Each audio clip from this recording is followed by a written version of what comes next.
मुझे नींद आ रही है और बहुत ठंड भी लग रही है। आजा मेरी बच्ची, मेरे पास आजा, मैं तेरे को सुला देती हूँ, आजा। आओ बेटा मेरे पास आओ, मैं तुम्हें बढ़िया सी कहानी सुना देता हूँ, फिर तुम्हें अच्छी सी नींद आ जाएगी। तुम तो रहने ही दो जी, बच्ची को ठंड लग रही है। ये नहीं कि एक मोटा रजाई या कंबल ही ले लो, दो ना सही तो कम से कम एक तो ले लो। कम से कम रिंकी और चिंकी तो आराम से सो पाएंगे। हे भगवान, पता नहीं क्या देखकर मेरे पापा ने इस आदमी के साथ मुझे बांध दिया। शांत हो जाओ शीतल, कम से कम बच्चों का तो ख्याल करो। शांत हो जाऊं मैं? अरे इनको भी तो पता चले कि इनका बाप कैसा है, जो इनके लिए रजाई तो छोड़ो, एक मोटा सा कंबल तक नहीं ला सकता। मम्मी आप पापा से मत लड़ो ना, सच में अब हमें बिल्कुल ठंड नहीं लग रही है। चुप कर तू, तुझे ठंड नहीं लग रही होगी लेकिन मुझे तो लग रही है ना। पापा मम्मी बिल्कुल ठीक कह रही है, आपको कम से कम एक कंबल तो लाना ही चाहिए इस ठंड में, नहीं तो हम कैसे रहेंगे।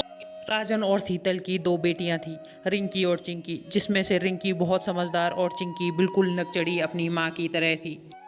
एक वक्त था जब राजन की बहुत बड़ी दुकान हुआ करती थी। इसी को देखकर शीतल के पिता ने उसकी शादी राजन के साथ की थी। लेकिन कुछ ही समय बाद राजन की दुकान में एक दिन अचानक आग लग जाती है और पूरी दुकान नष्ट हो जाती है। उसके बाद राजन अपनी पत्नी के साथ एक झोपड़ी में रहने लगता है। शीतल दोनों बच्चियां कहाँ हैं? स्कूल गई हैं। अच्छा चलो बढ़िया है। क्या आप खाक बढ़िया है? सरकारी स्कूल में दाखिला करवाया है। चिंकी बता रही थी ना, तो वहाँ ढंग के टीचर हैं और ना ही वहाँ ढंग से पढ़ाई होती है। लेकिन शीतल तुम तो जानते हो ना, अब हमारे पहले वाले हालत नहीं रहे, ना ही हमारे पास दुकान है और ना ही कमाई का कुछ अच्छा जरिया। अरे तुम्हारी दुकान जल गई तो इसमें मेरी और मेरी बच्चियों की क्या गलती है? देखो ना, तो मैं कभी गरीबी में रही हूँ और ना ही मेरी बच्चियाँ रह पाएंगी। ऐसा क्यों कह रही हो शीतल? भरोसा रखो मुझ पर। भरोसा और तुम पर? देखो जी, ना मैं अब तुम्हारे साथ रह सकती हूँ और ना ही अपनी बेटी रिंकी और चिंकी को तुम्हारे साथ रहने दूंगी। ऐसा मत कहो शीतल, मैं तुम्हारे हाथ जोड़ता हूँ। मैं अपनी बच्चियों और तुम्हारे बिना कैसे रहूंगा?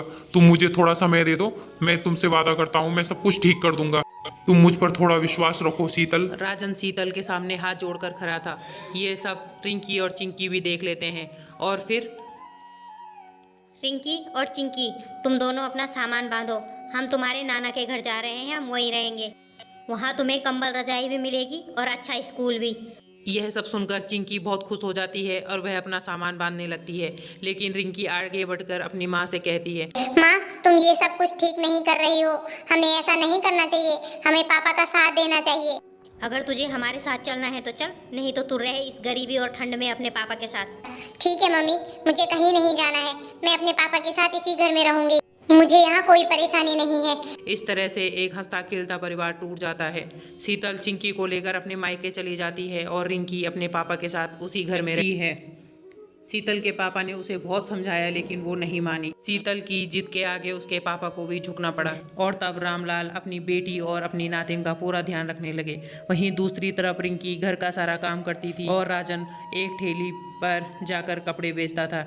ऐसे ही समय बीतने लगा और दोनों बच्चियां बड़ी हो गई। राजन और शीतल भी बूढ़े हो गए। तब एक दिन, चिंकी, चिंकी बेटा तू कहाँ है?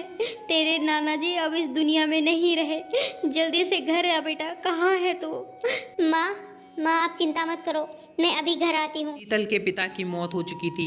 एक वही थे जो शीतल और चिंकी का सहारा थे और उनका सारा खर्च उठाते थे। लेकिन अब शीतल को यह भी चिंता सताने लगी थी कि उसकी और उसकी बेटी चिंकी का क्या होगा, क्योंकि उसका भाई तो पहले से ही नहीं चाहता था कि शीतल उस घर में रहे।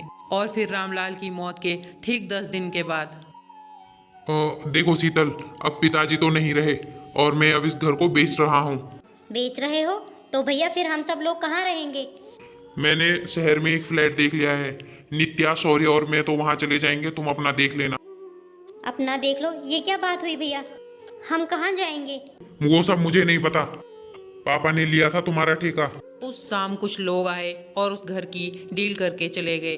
कमल ने शीतल और चिंकी को भी घर से बाहर निकाल दिया। एक तो कड़कड़ाती ठंड और ऊपर से कमल ने एक कंबल तक भी उन्हें नहीं दिया। शीतल और चिंकी अचानक गरीब और बेसहारा हो गई।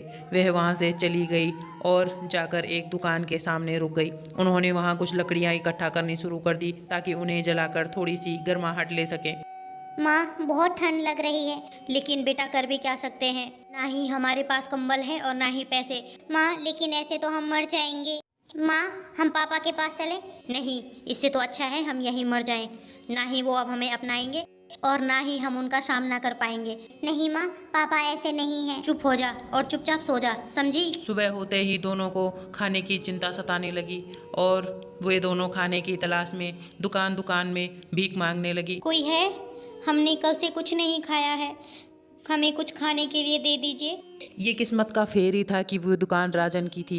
अपनी माँ शीतल की आवाज़ सुनकर वहाँ बैठी रिंकी तुरंत बाहर आई और उसने अपनी माँ को गले लगा दिया। शीतल भी उसे तुरंत पहचान गई। ये वही रिंकी थी जिसे शीतल राजन के पास गरीबी में छोड़कर चली गई थी। लेकिन आज किस्मत का खेल देखो, वही रिंकी आज शीतल से ज़्यादा अमीर भी लग रही थी और खुश भी।